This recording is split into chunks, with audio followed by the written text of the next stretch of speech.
đúng là yêu chi cái bên ngọc kinh địa bây giờ đua xuống sau tụt ở vàng em thì anh office chưa ạ tính trước mày à để tuyến lấy bảy chua cái này ha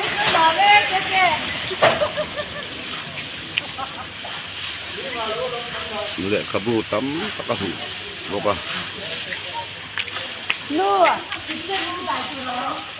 ngal lại keng office chưa hơn lại rồi mình rây tao không nó phải chăng tao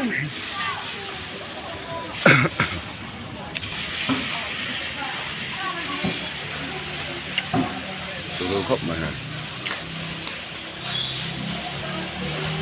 em bị MRF chung ghế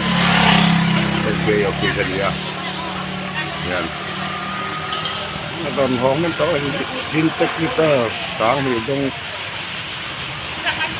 pangkat dah tuan tak kuat kuat jadi luang tu dari so luang tak kan